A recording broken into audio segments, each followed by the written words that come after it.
kehidupan normal gue akan bisa gue dapetin lagi. Kehidupan yang kayak gini untuk kebutuhan karakter gue mungkin akan sekali seumur hidup. Dan gue harus dapetin ini.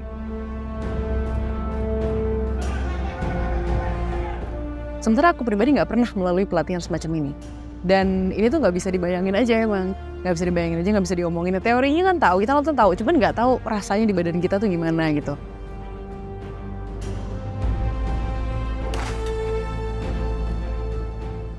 Sebetulnya gue agak kurang setuju sama statement yang barusan kalau aktor itu glamour. Aktor itu kotor lagi.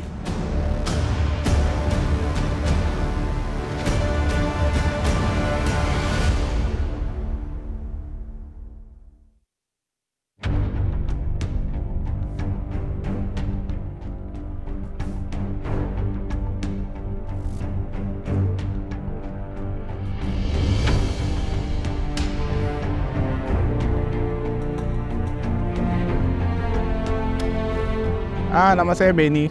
Biasa kalau di dunia film, industri film, saya Benny Armory. Karena kerjaan saya jadi armorer untuk film. Di sini, dalam film ini saya jadi key armorer dan saya jadi bootcamp provider. Jadi semua talent-talent utama di sini, termasuk extras, penjahat dan sebagainya, kita latih supaya mereka bisa memenuhi kriteria yang tertulis di skrip.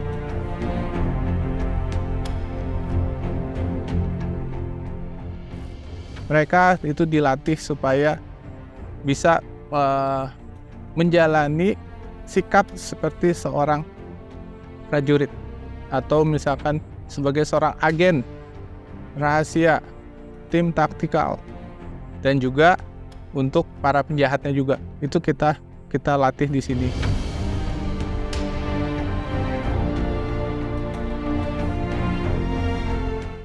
Setgok. Oke, gue ngapain sih tadi gaya-gaya militer siap gerak kayak gitu, dan lo lihat di belakang gue lagi ada, wow, apakah ini sebuah barak tentara? Dan juga mood ini udah kayak militer banget ya. Dan di sini tuh gue akan ngasih kalian tayangan circle khusus dan spesial, karena kita akan ngikutin para aktor untuk melakukan persiapan mereka dalam mendalami sebuah peran di film terbarunya. Film apa? Penasaran? Tapi juga gue gak akan nyajikan tentang film yang akan mereka lakukan ini persiapannya seperti apa, tapi juga kita akan mendalami kehidupan seorang aktor dari penuturan mereka tentang gaya hidupnya, terus juga motif mereka jadi aktor tuh kenapa sih, dan pokoknya kita bakal gali-gali tuh kehidupan para aktor, karena mungkin selama ini banyak yang menganggap aktor itu hidupnya glamor, mewah, terus juga cuman party-party atau main film terus dapat duit banyak udah. No, kita akan lihat sisi lain dari mereka. Seperti apa? Yuk ikutin gue.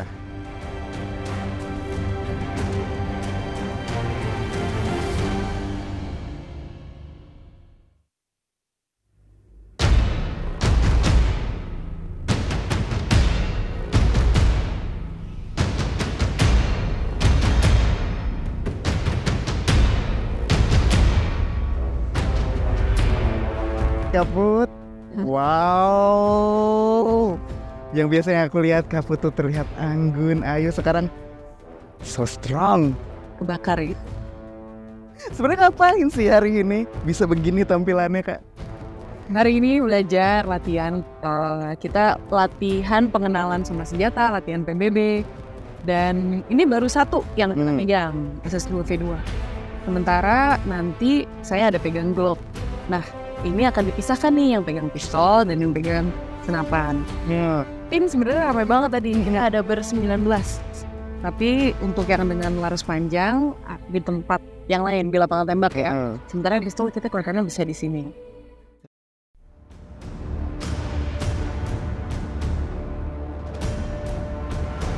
Kebetulan tokonya emang agak super ya, Karin ya. Ibu Karin ini memang alhamdulillah gitu, tokohnya bagus.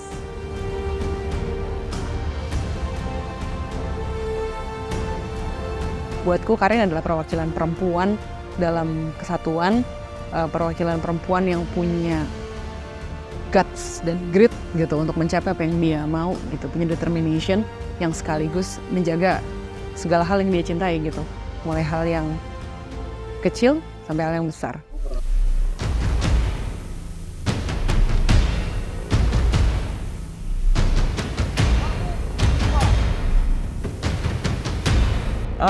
Peran gue di sini sebagai direktur kontra terorisme. Ya. Nama perannya adalah Emil Riyadi. Dan dia adalah salah seorang, mungkin kurang lebih angkatnya kurang lebih ya, Murwas gitu, bintang 1 di salah satu instansi yang ada di Indonesia.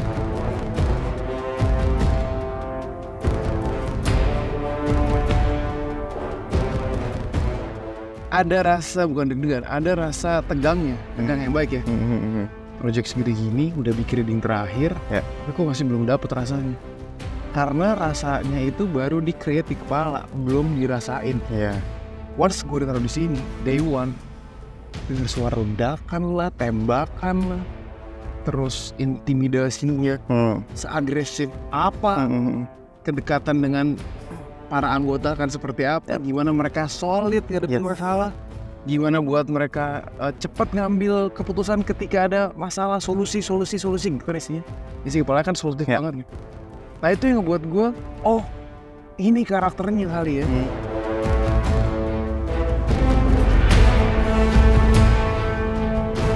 Gue merasa nggak yakin sama karakter dan diri gue sendiri kan. Gue nggak bisa mencacah Bimo dan Emilnya. Gue harus di sini tiap pagi jalan, kan kita latihan PBB, nah baris berbaris nyanyi, saya kenceng-kencengnya, saya teriak-teriaknya dari serak, suara gue dari cempreng jadi oke, siap. Dan kalau gue orang ekspresif gitu, di sini di karakternya justru approach-nya bukan semakin out keluar, tapi mungkin bisa act out yang beda lagi. Nah itu menarik sih, dan itu pas gue dapetin di hari pertama. Oke, gue bilang kalian, lu nggak mau pulang, nggak mau tidur tempat tidur lu aja, AC apa segala macam. Gue bilang kehidupan normal gue akan bisa gue dapetin lagi. Kehidupan yang kayak gini untuk kebutuhan karakter gue mungkin akan sekali seumur hidup. Dan gue harus dapetin ini untuk menghidupkan karakter si Emil. Kalau pasien karakter Emil ya gitu nggak pernah dapetin rasa ini.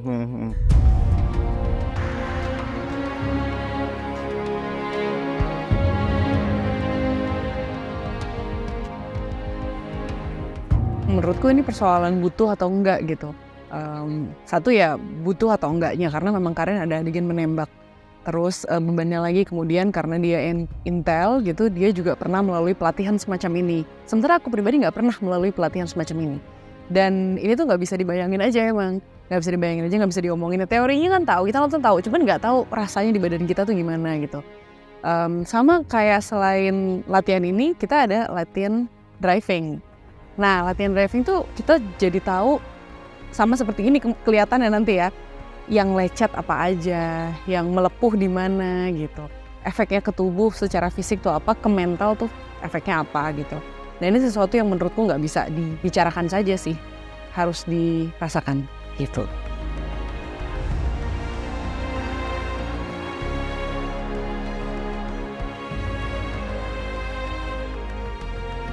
Manapun kan nanti syuting itu show-nya ya, tapi kan latihannya tuh harus sebelumnya.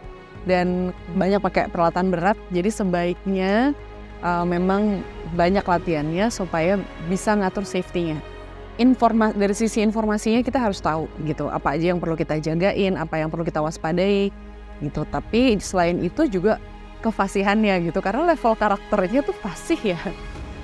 Kalau kita kan amatir ya, gimana caranya tuh nanti bisa main jadi meyakinkan, sementara ini aja lagi mencoba mencari keyakinan terhadap diri sendiri ya.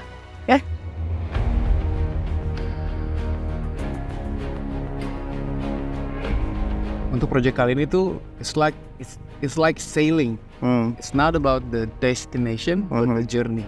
Dan dari situ gue langsung journey-nya akan ngebuat gue berkembang. Itu juga ada pemain lain ya, tergantung journey-nya masing-masing. Jadi kita semua bertanggung jawab sama karakternya Emil hidupnya dengan caranya masing-masing. Ini mungkin salah satu dari sekian banyak cara untuk menghidupkan karakter.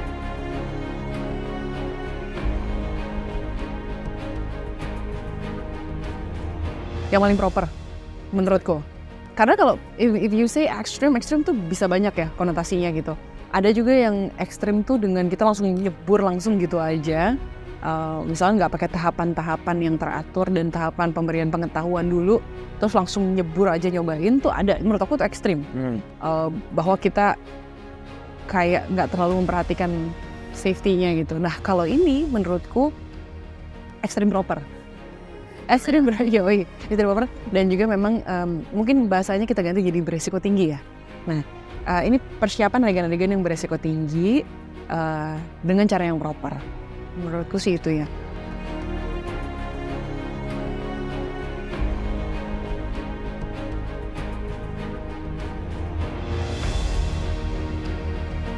Jadi bootcamp ini memang spesial karena untuk di sini spesial, saya bilang spesial karena skrips itu saya pelajari dulu. Saya pelajari dulu karakter ini bagaimana, karakter si Karin seperti apa, karakter Gita, terus juga ya semua cast-nya ya, karakter Emil, itu semuanya saya pelajari dulu. Setelah itu saya lihat kemampuannya dia tuh seperti apa. Di situ saya sudah bisa menilai, saya sudah tahu tahapan latihan yang diperlukan untuk semua peserta bootcamp ini seperti apa.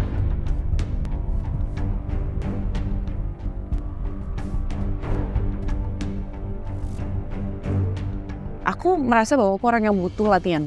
Jadi ketika ada fasilitas seperti ini, menurutku ini salah satu persiapan film paling proper. Kalau bukan yang di Indonesia, yang pernah aku rasakan lah. Jadi mungkin temanya aku nggak mau take it for granted ya. Ketika ada fasilitasnya aku pengen bisa menjalani sebaik-baiknya aja gitu.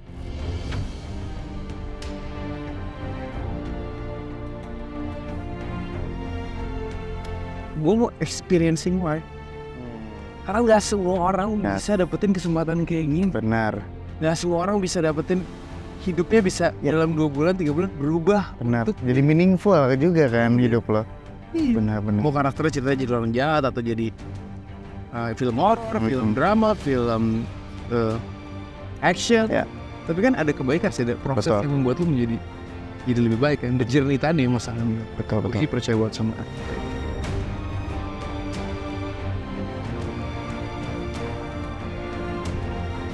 Berarti gimana pandangan lo soal orang-orang yang masih menganggap oh jadi artis, aktor, selebriti itu tuh hidupnya identik dengan glamor? Nggak salah juga sih, karena itu kan setiap orang pasti boleh punya pendapat ya. Ya. Tapi kalau gue pribadi, goals gue adalah menjadi seorang seniman yang nggak terlalu peduli sama jumlah likes, gue nggak terlalu peduli sama jumlah komen, gue peduli sama komen, kritik segala macam, karena gue kalau balasnya malah ketawa. Betul. Maksudnya gue nggak peduli adalah nggak jadiin itu jadi benchmark bahwa hidup gue harus sama seperti apa yang mereka inginkan. Wow.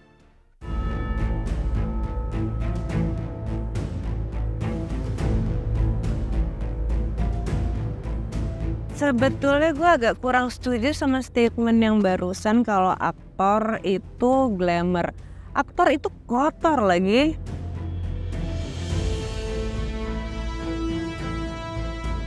Selebriti mungkin deket sama keglamoran dengan selebriti nggak harus main film. Selebriti terkenal aja apapun yang kamu lakukan, bisa di sosial media, bisa di televisi, bisa di layar lebar. Kalau terkenal selebriti, sosialita mungkin gitu. Itu menurutku ya.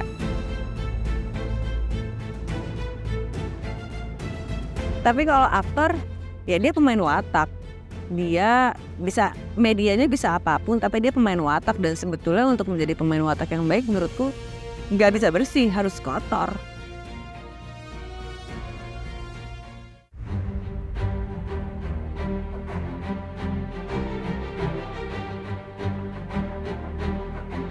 Mungkin nanti ketika premiere, preskon, ya itu as a Selebriti ya. Sekali lagi sebagai seorang Betul.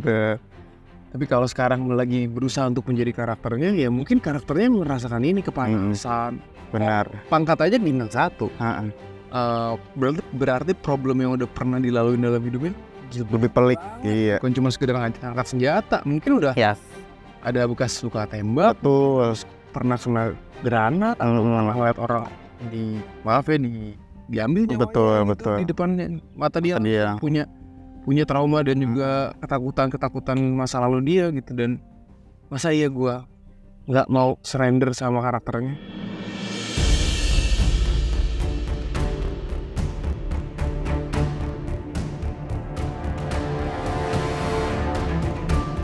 Mau main film horor, adegannya pasti aneh-aneh, make upnya aneh-aneh. Mau drama juga pasti kan ada sedih-sedihnya, di mana kayak di film di PH ini juga yang sama, di mana aku harus menangis di kamar mandi. Itu kan kamar mandi, itu nggak bersih, itu nggak glamor, itu kamar mandi gitu. Atau sekarang gitu, demi peran aku harus ikutan bootcamp, belajar nembak dan megang senjata. Itu sama sekali gak ada, kita gesem banget. Itu menurut aku kok aktor itu sama sekali jauh dari glamor.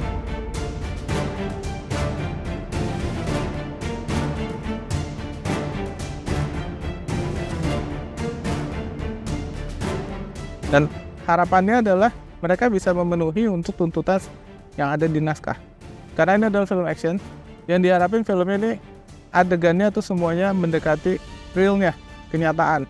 Dan kebanyakan harus dilakukan oleh aktornya langsung.